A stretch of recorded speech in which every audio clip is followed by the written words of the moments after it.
I thought, something says, something within says, let's give an update. Let's give a human update on a journey that appears to be in our time world have taken 9 years.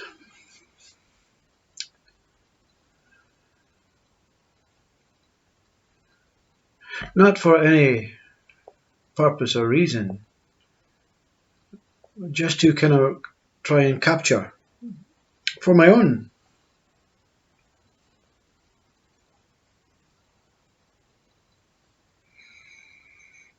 state, whatever I am, to, I don't know, you see. The minute you try and find some sort of reason or purpose, you're kept being put back into the present moment and say, just speak. Just say what you have to say. And I don't know what I have to say. But something says, it's only fair to yourself. It's only fair to people. It's only fair to your family to let people know in a way that the mind can understand or can reject or can decline or can accept. We're not here to cause reaction. We're not here to be something superior.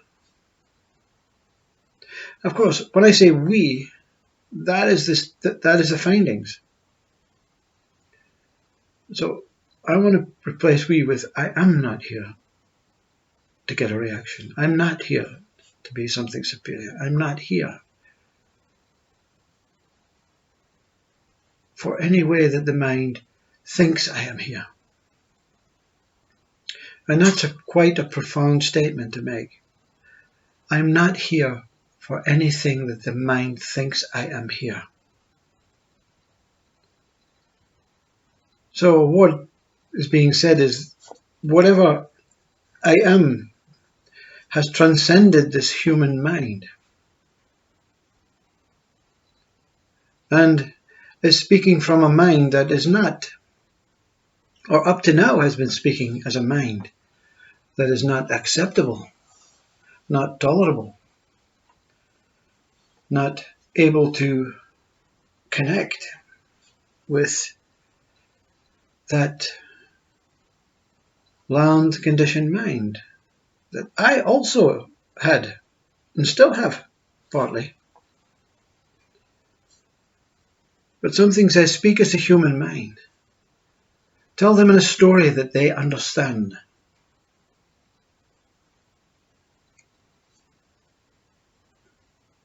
I'm not going to tell you a story that will completely bore the pants off yourself. I'm not going to exaggerate and make this I, into something special. I'm just going to speak. Now you can bear with me.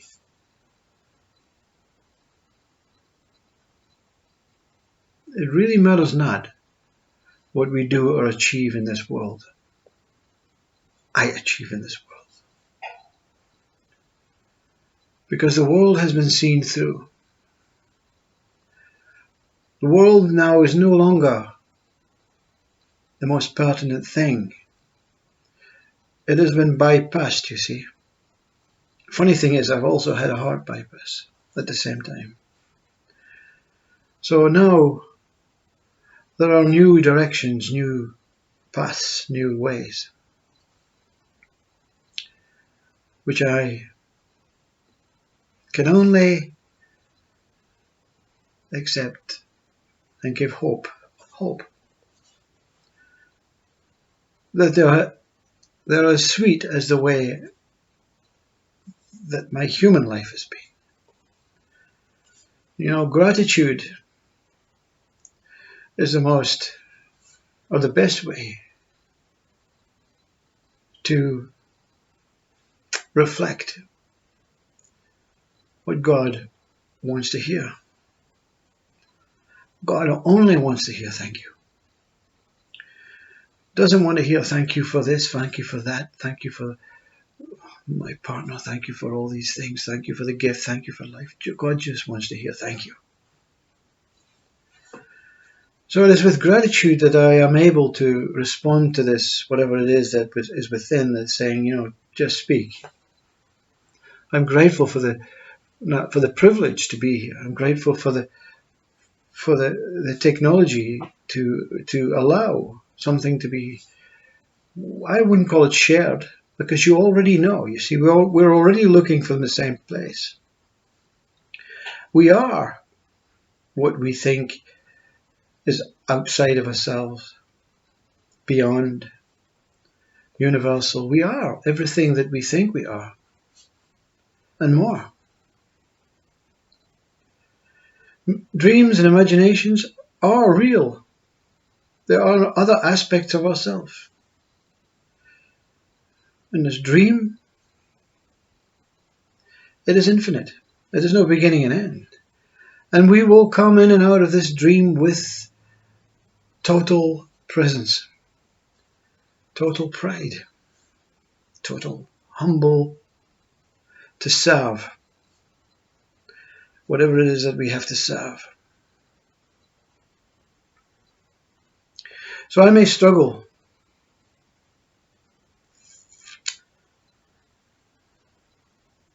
I may dwell.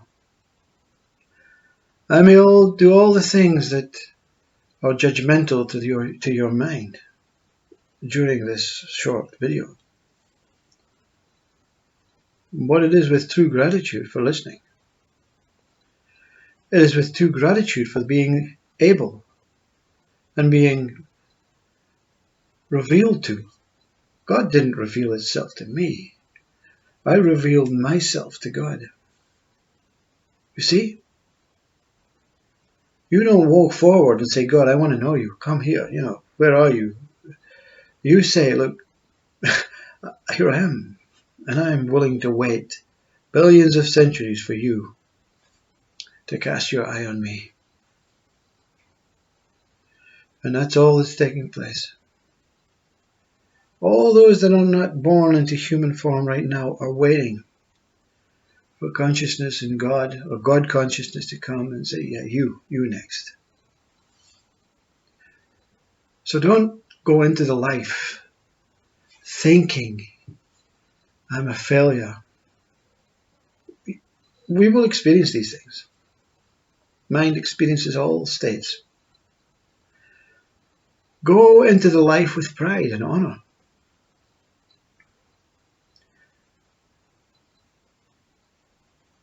Suffering is something that we all encounter. And it's a lesson from God to say, stop suffering. I'm going to show you suffering. You don't want to go down that road. So go within, go stay quiet, keep quiet, go hide from the world. Go into the forest for 40 days and 40 nights. Go fast. Go do all these wondrous things. But stay out of this world for a period of time. Because I love you. That teaching is in everything that we do. Everything that we do. Even the things that the mind classes as wrong. Apart from taking a human life or controlling another human being. God is with us in every way. Anyway. You see, you think you're called for some sort of purpose, and then something speaks so profound. And it takes you away to let you know that you're not in control. Your mind is not in control of what is taking place. There's something far more profound, far more intricate. So I don't know what's going to be said next. I'm going to take a spell of just waiting.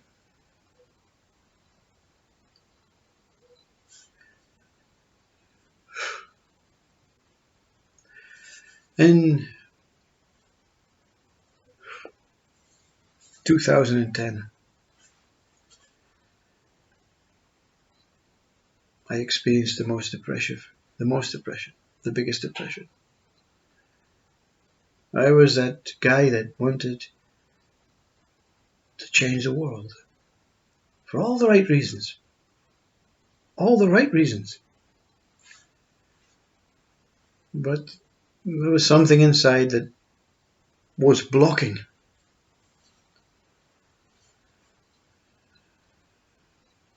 And one day I found myself in front of a mirror, really at the end of my tether, at the end of wanting to continue in this human form. And I looked in the mirror. And I wanted to break the mirror. I wanted to shatter it because I didn't like what I saw.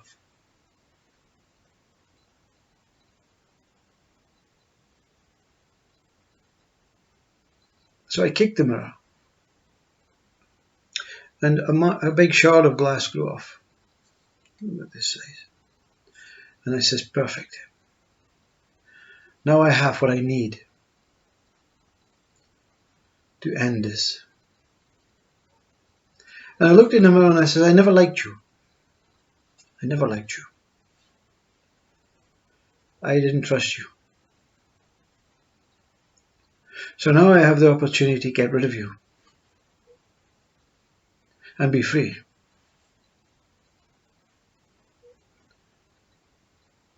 And I lifted the mirror, the shard, with anger and with hate. And I raised it above my hands, my head. And with that, gladiator wanted to pierce my heart. And something in that moment knocked me to the ground. Like you've been struck by lightning. And on my knees,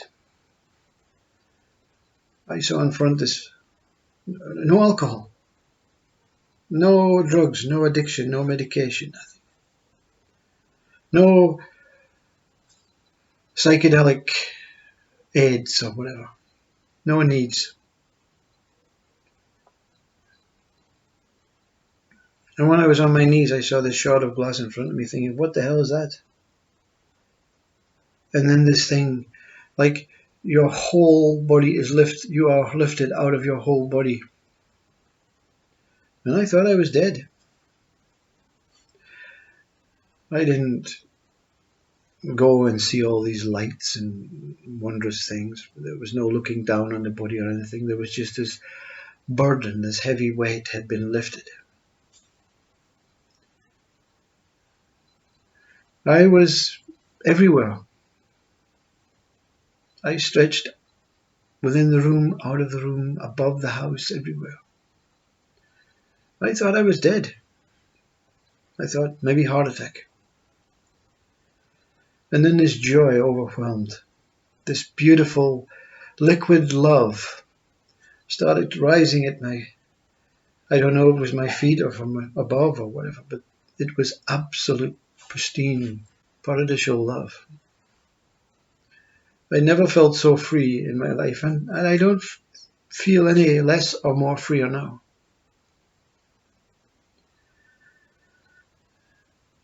Fortunately, I read up about this later on in Eckhart Tolle's book, which I didn't go out to find, it just happened to be there. Life seemed to be full of synchronicities, so full of episodes of, God Almighty, how are these things happening? What is taking place? No clairvoyance, no telepathics, no saying angels, gods, and all that stuff. Everything seemed to have been lived before, and now I was reliving it.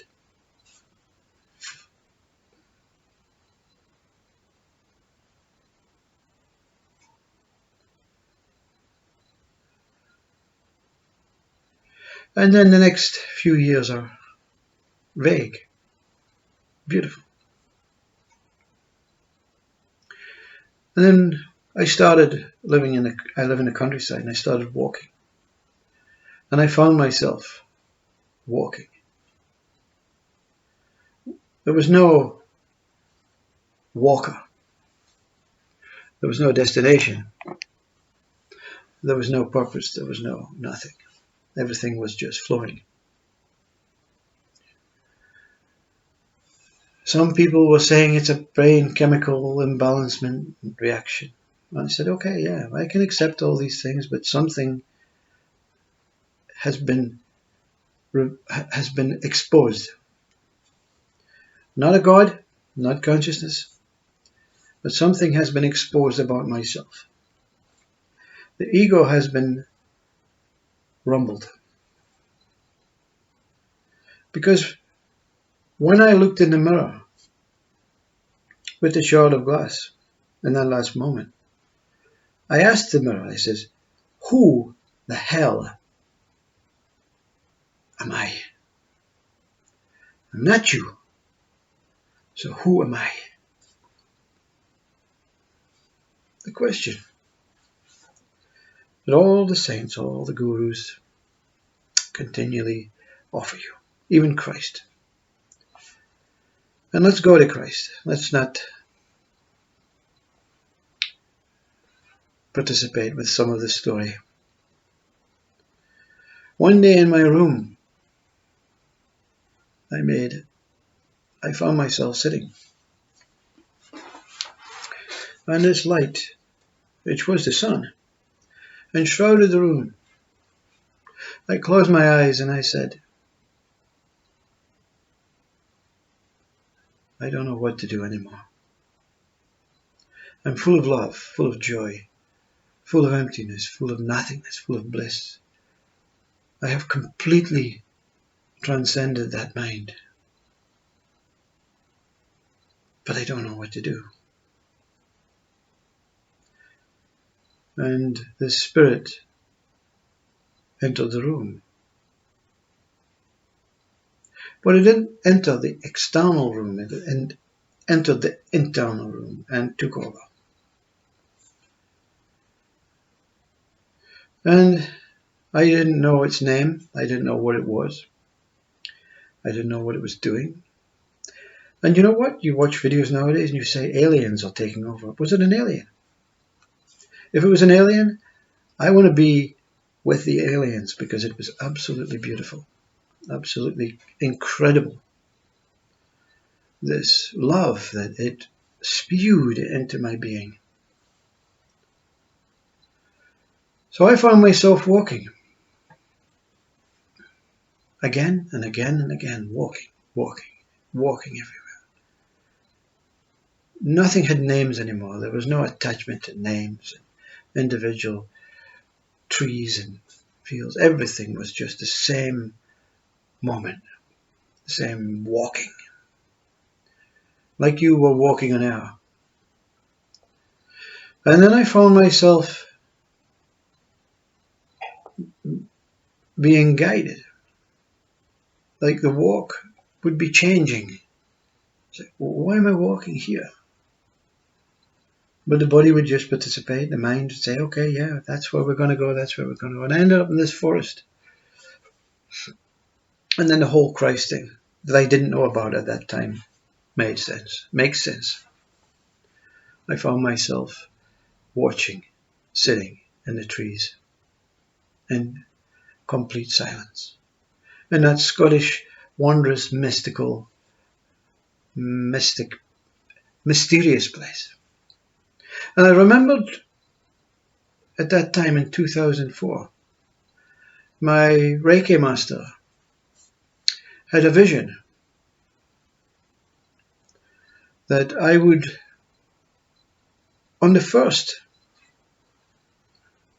appointment, first time I met her, so I have a vision that you'll go walking in the forest without your dog. And my dog had just passed away in 2012, 10. I says, at that appointment, no, I'll never go walking without my dog. My dog is my friend. I need some companionship. And here I was. She says, you'll walk without your dog and you'll find yourself in this beautiful forest. And your life will begin at that point. Of course, then I thought, a bit suspicious of this, And here I was in this forest. And each day, this would take me to the same place. And very soon, I disappeared. The body was still walking. The body was still there. The body was just doing what the body can do. It wasn't being pushed. It wasn't being cajoled. It wasn't being manipulated. It wasn't being asked anything out with what was taking place in the body. And then I found myself asking a question. I don't know. I'm not very highly intellectual as a child. Not very educationally apt. Simple working class man. Simple boy that just wanted to be left alone and was in love with nature and the world and my fellow children, family. So I found myself asking this strange question. Can I be seen?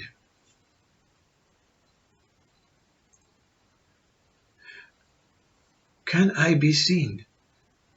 Because something says, you're not this person, you're not this form, you're not this body. Look, there was no association with body, person, names, anything. Detachment was complete. So who am I? Can I be seen? And then the whole forest appeared to just suck me into the core of the earth. Again, I thought, this is beautiful. If this is death, I'm here. Take me. And the question, can I be seen, was asked on so many occasions. And when I was devoured, something spoke. Only consciousness exists. No more questions. And I fell into this abyss. And you know that moment when you're in meditation and something falls and then you jump out of it? No, I didn't jump out of it. This was my moment. This was not seen as death. This was not seen as end. This was not seen as God. This was just seen as take whatever it is okay.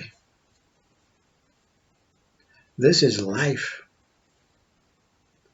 This is life as we really know it in this abyss.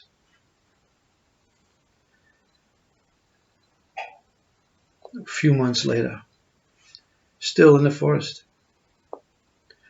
still now purely grateful to the trees, which were not seen as trees, to the place of this here-ness, this being alive place. Suddenly another question came. From where am I looking and as what? And I don't know what the question meant. The mind was very reluctant to come in and be the old me. It was definitely taking a back step. It was frightened to be in close proximity to what was taking place. It's like the mind knew, wow, we better take cover. And I walked out of the forest one day, and that question had been asked so many times, from where am I looking and as what? And I stopped one or something stopped me, and I looked at the pine trees and they were blowing. Every moment is the same. I said, look at it. Every moment is the same. Every moment is the same, with different movement. The trees blowing. That was the first time mind came in 48 hours. Every moment is the same. And then suddenly something just destroyed that thought. One moment. Only one moment. And that shock was the shock that U.G. Krishnamurti speaks about. Boom! Annihilation. All the joy and the bliss expanded, and you became that one moment, that whole existence. Not your body, not your ego mind, not your identity state, but that what you truly are, reconnected with your truth. But it was a scolding, this voice, saying, stop this. How far are you willing to go? You've been told only consciousness exists. What else do you want to know? No more questions. What else do you want to know? You've been told that you cannot be seen. You've been told all the information that you want to know, but you want to continue to push your body and your mind into that what is not available as a human state. You will die if you continue with this. And after the shock, seconds after, this came. The maple and ribbons consciousness. The maple and ribbons consciousness. From where am I looking, and as what? Looking from the maple, the Tower of I, as consciousness, living, moving ribbons. We're all dangling from the end of each ribbon. Our umbilical cord from our mother is cut, that external one. But the internal one is never cut. It's always connected to your true state. That tower, that I. We all live in this towering I. And to see ourselves, we have to open the door like Rumi and Francis Assisi says. Open the door, and on the other side, inside this tower of I, that has no boundaries. I was looking from the inside. You met yourself. Whole life is explained. Very simply, whatever we are, there is two of us. God and me. But the name God is far too uncomfortable. So we say I and me. And we shake hands and say, look, I'm going, I'll be back home soon. And I says, don't get lost. I'll wait for you.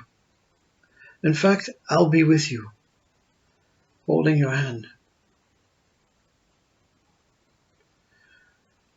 And we go on our merry way into this human body and into this life and into so many dimensions, and all these things, they become perfectly clear.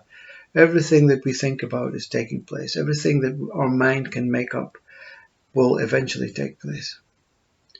So if you think you will get cancer, you will get cancer. Very simple. We have to experience everything that we think. But I got lost. And the forest, Christ, which came, saved me, and took me home. Took me home, not into the forest as the home, but a place of refuge. A place where I could be alone with no disruptions, with no mind, with no activity, with no ego, with no troubled ways, until I was ready, prepared. And the journey is outward. And that what we seek, God, whatever it is in our religion and our spirituality, is that I. So when you're taken home, when the shock comes to say, that's it, you're home. That voice that said one moment was I, speaking to myself. I've reached home. I went into the tower and merged. And in the tower of I remain.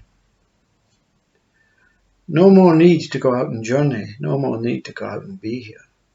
No more interest, no more need. Just waiting for the body to go. And then it's all over.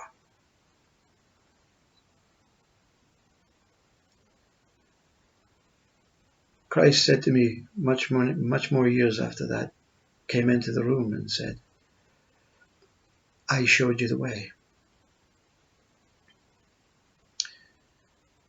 But there was no figure there.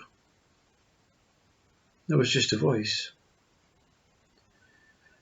And it became very clear that Christ's words are what is important, not Christ. Christ said in the Bible, I give you the words. Through me. Through me. I is the way. Remove am. Replace it with is. And you're home. Every moment I go back into that mirror position with that shard of glass. Who the hell am I? Through me. Through me. I. That's what we say. Who are you? I am Graham. Who is Graham? Me. Through me.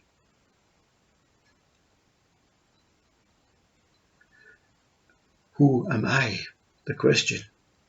Who is I?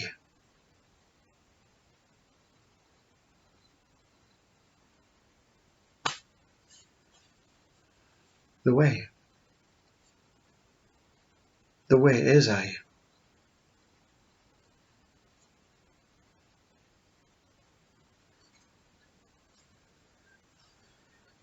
Since then, nothing. You don't need I don't need to have to seek anymore. God, Christ is carrying me. You see that I in the tower that says I will look after you? Like it cares about you? I read or I heard in some sort of wedding many years ago, which kind of touched me, about a couple walking on the beach. And there were 4 footprints every time they walked. And the one person was walking with Christ. There was a person and Christ walking along the beach hand in hand. And then one day Christ left. And that person died, went to heaven, or whatever. Saw Christ and said, where were you? I was alone. There were only 2 footsteps. Why did you leave me? You said you would always be there. You said you would care. You said you would support me. You would look after me and love me. And yet every time I walked, I looked back and only saw 2 footprints. You left me. And Christ says, no. You began to lose faith. You began to lose hope. So therefore I had to carry you. The footprints were mine, said Christ. You were being carried, cared for. And now I've brought you home. And we're back together again. The story makes sense. You may be alone.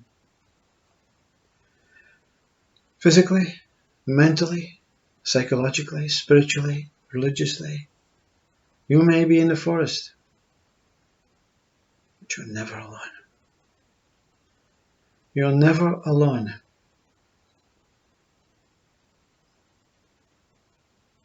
But you have to be alone to understand that you're never alone.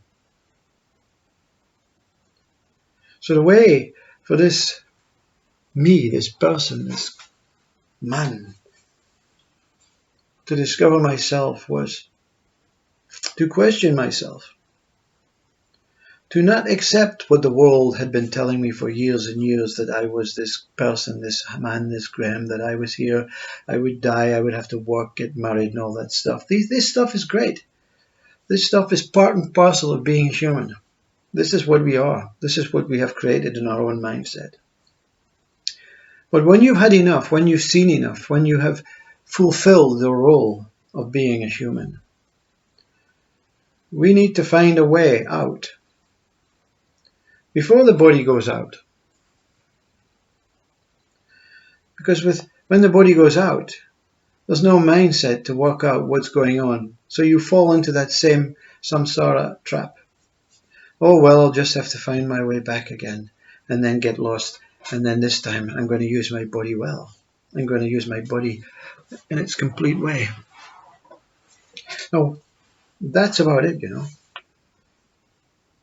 What I want to say is we're all unique. Don't think. Do not take this story as your story. Do not accept this story as your story. Do not follow the same course. Find a simple way of loving this life. Find a way of loving it by loving yourself. Balanced life, Buddha life, contented life, present life. Accept life as what it is. All this complexities of war and peace and illness and injury and rape and abuse and conspiracies and murder and viruses are simply effects of a wondrous life. Many have perished. Many have seen and chose not to speak like this speaker is speaking now, and simply disappeared. Some speakers are chosen to speak out. We each have a purpose of being here. We're all angels, all guides to each other. We'll all meet each other at the end. As what? It matters not. As long as you know that there's no beginning and no end. There's no suffering constantly. There's no attachment to a body that's going to keep you prisoner forever. There's no individual person or being greater than another. There's nothing here but love. Once you find it, you'll never get out of it, you see. There's no escape route. Once you realize in this abyss, this pot of undiluted, pure, tranquil love, you appear to come out of it, wipe yourself down, but that tranquility remains with you. The umbilical cord has been reconnected. When you come back after meeting yourself, I or God, whatever it is, you're double knot this time. You won't get lost. Every now and then I go into the forest, and the trees there have been all knocked down by the farmer. And our human mind says, oh my God, that's a place where I was revealed Christ. That's the place where I was revealed freedom. Why did the farmer have to knock down the trees? The trees are within me. Everything is within me as I.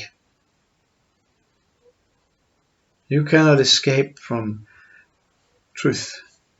You cannot escape from love. You cannot escape from that, what exists. A little mind that loves to play jokes and games, loves to keep you interested for all the right reasons. There's no negativity. We create negativity. We create opposites.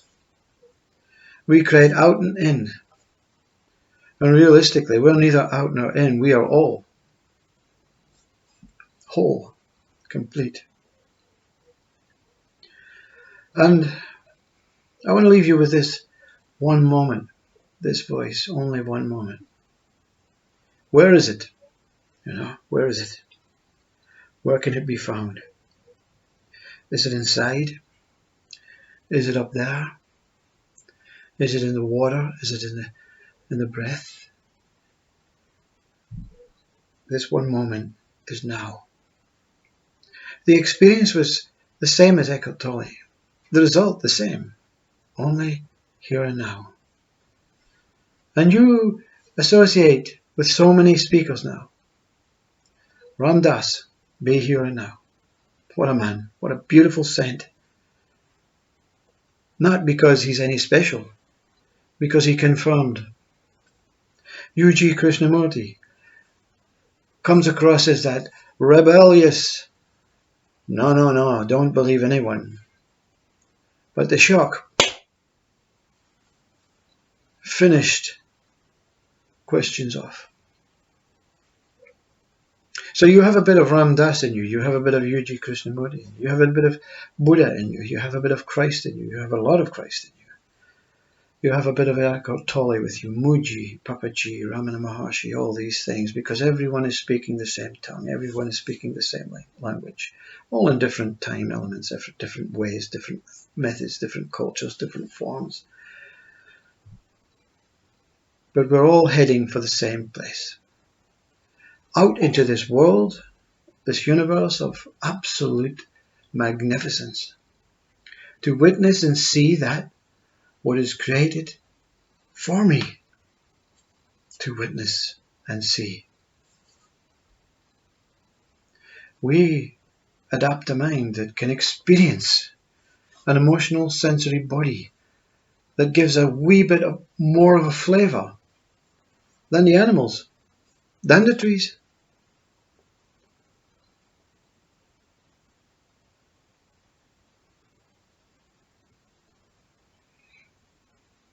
But when we realize there's no end,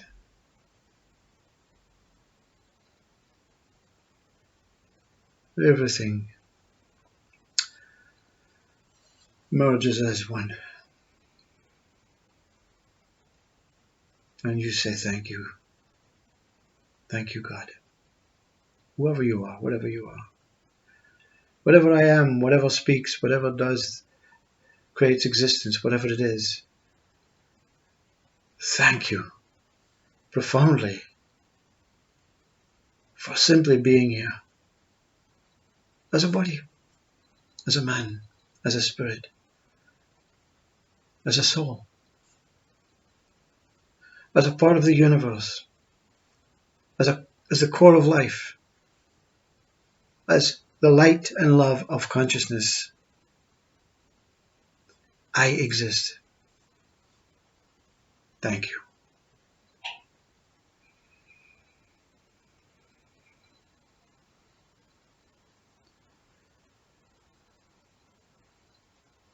"9 years encapsulated into 45 minutes.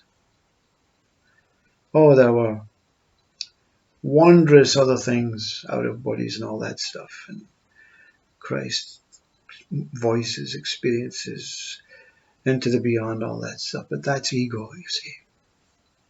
I don't want to spoil this by bringing ego in more than it has been allowed So I want to say now thank you to whatever it is that speaks these words, whatever it is that drives us all to find our true destination.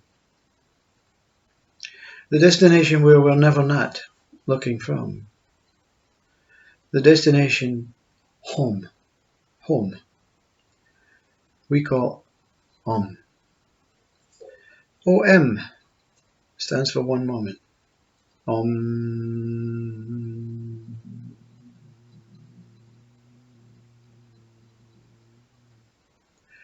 We have to stop and breathe as humans. But this Om is ongoing love, ongoing beingness, ongoing life. And in the middle is this lovely spearing axis tower called I. I exist as one moment through the light of consciousness that I gave life to.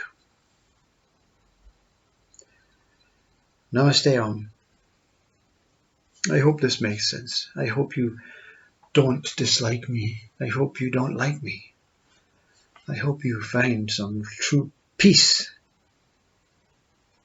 true contentment, and true gratitude for being here.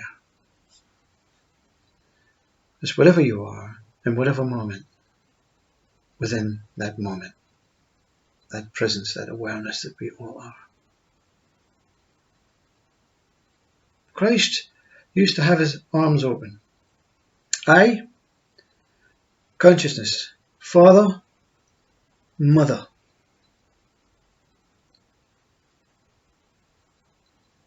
Makes way for me. And when I understand Father and Mother and what they've given me, they can come together with me in celebration and merge as one.